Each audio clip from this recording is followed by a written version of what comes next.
អប់រំចិត្តការឈ្នះខ្លួនឯងមុនឈ្នះពិភពលោកមនុស្សគ្រប់រូបកើតមកមិនមានអ្នកណាល្អឥតឆោះនោះទេជីវិតម្នាក់ៗតែងតែជួបការលំបាកការខកចិត្តការបាត់បង់និងឧបសគ្គជាច្រើនតែអ្វីដែលធ្វើឲ្យមនុស្សខុសគ្នាមិនមែនស្ថិតនៅលើទ្រព្យសម្បត្តិឬកំណើតទេប៉ុន្តែស្ថិតនៅលើចិត្តរឹងមាំអាចនាំមនុស្សឆ្លងកាត់ព្យុះភ្លៀងបានចិត្តទន់ខ្សោយអាចធ្វើឲ្យមនុស្សចាញ់ទោះមិនទាន់ចាប់ផ្ដើមក៏ដោយ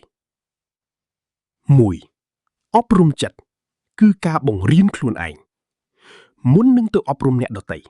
យើងត្រូវចេះអប់រំចិត្តខ្លួនឯងជាមុនចិត្តដែលចេះគ្រប់គ្រងខ្លួនឯងមិនងាយខឹងមិនងាយអួតមិនងាយច្រណែននិងមិនងាយបាក់ទឹកចិត្តមនុស្សដែលខ្លាំងមិនមែនអ្នកដែលឈ្នះអ្នកដទៃទេតែជាអ្នកដែលឈ្នះចិត្តខ្លួនឯង1ឈ្នះកំហឹង2ឈ្នះមោទនភាព3ឈ្នះការភ័យខ្លាច4ឈ្នះភាពខ្ជិល5ឈ្នះចិត្តច្រណែនបើអ្នកគ្រប់គ្រងចិត្តខ្លួនបានអ្នកគ្រប់គ្រងជីវិតបាន2កុំឲ្យអារម្មណ៍គ្រប់គ្រងជីវិតថ្ងៃខ្លះយើងខឹងដោយសារពាក្យមួយម៉ាត់ថ្ងៃខ្លះយើងឈឺចិត្តដោយសារមនុស្សម្នាក់ថ្ងៃខ្លះយើងចង់បោះបង់ដោយសារបរាជ័យមួយ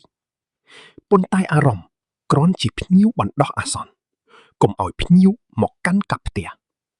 ពេលខឹងកុំនិយាយច្រើនពេលឈឺចិត្តកុំសម្រេចចិត្តពេលបរាជ័យ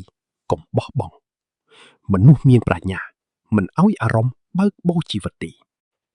3ជីវិតលំបាកមិនមែនដើម្បីបំបាក់យើងបញ្ហា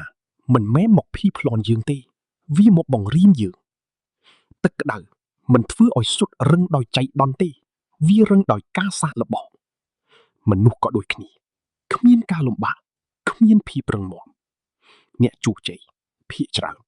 មិនមែនជាអ្នកមិនធ្លាប់ដួលទេតែជាអ្នកធ្លាក់ហើយចេះក្រោកឡើង4កុំប្រៀបធៀបខ្លួនជាមួយអ្នកដទៃផ្កាមិនរីកពេលតែមួយមនុស្សក៏ជោគជ័យមិនពេលតែមួយដែរអ្នកខ្លះជោគជ័យអាយុ20អ្នកខ្លះ30អ្នកខ្លះ40ទើបរកឃើញផ្លូវជីវិតគុំច្រណែនអ្នកដែលទៅមុខលឿនជាងអ្នកគ្រាន់តែបន្តដើររបស់អ្នកជីវិតមិនមែនប្រណាំងវាជាដំណើរ5រៀនស្ងប់ជាងឆ្លើយតបពេលគេមើលងាយគុំប្រញាប់ប្រកែកពេលគេរិះគន់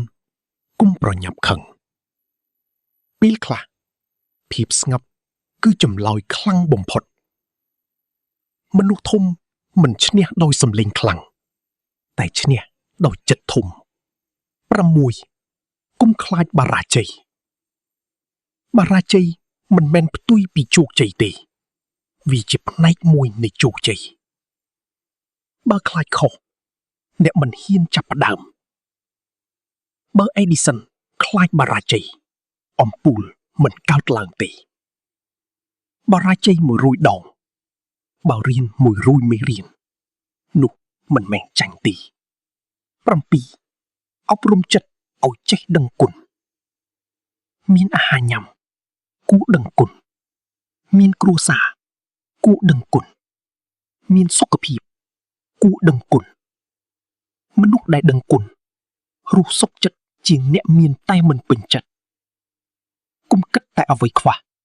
គិតអ្វីដែលមាន8ចិត្តរឹងមាំកើតពីវិន័យកុំរងចាំអារម្មណ៍ល្អទើបធ្វើការវិន័យធ្វើឲ្យមនុស្សធំក្រោកព្រឹកអានសៀវភៅរៀនជារៀងរាល់ថ្ងៃអត់ធ្មត់ធ្វើអ្វីត្រឹមត្រូវទោះគ្មានអ្នកមើលជោគជ័យមិនកើតពីចិត្តចង់តែកើតពីវិន័យ9មនុស្សល្អមិនចាំបាច់ឈ្នះគ្រប់ពេលខ្លះបោះបង់ការឈ្លោះជាការឈ្នះពេលខ្លះអត់ទោសជាភាពខ្លាំងពេលខ្លះដើរចេញល្អជាងនៅប្រយុទ្ធគ្រប់សង្គ្រាមមិនចាំបាច់ចូលរួមទេ10អប់រំចិត្តឲ្យមានក្តីសង្ឃឹម យប់ងងឹតប៉ុណ្ណាព្រឹកនៅតែមូលថ្ងៃអាក្រក់មួយមិនមែនជាជីវិតអាក្រក់ទាំងមូលទេបើថ្ងៃនេះពិបាកកុំគិតថាជីវិតចប់សង្ឃឹមជាកម្លាំងនាំមនុស្សរស់បន្តសម្រងអប់រំចិត្ត1ឈ្នះខ្លួនឯងពិបាកជាងឈ្នះពិភពលោក2កំហឹង1នាទីអាចបំផ្លាញអ្វីសងបានឆ្នាំ3មនុស្សរឹងមាំមិនមែនមិនយំតែយំហើយនៅបន្តដើរ4ការលំបាកមិនសម្លាប់អ្នកបើអ្នករៀនពីវា5ចិត្តធំជាទ្រព្យដែលគ្មានអ្នកលួចបានសេចក្តីសន្និដ្ឋានអប់រំចិត្ត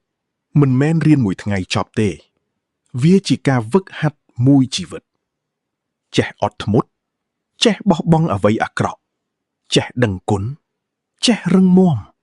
ចេះស្រឡាញ់ខ្លួនឯងនោះជាមនុស្សឈ្នះពិតមុនចង់កែពិភពលោកចូលកែចិត្តខ្លួនឯងសិន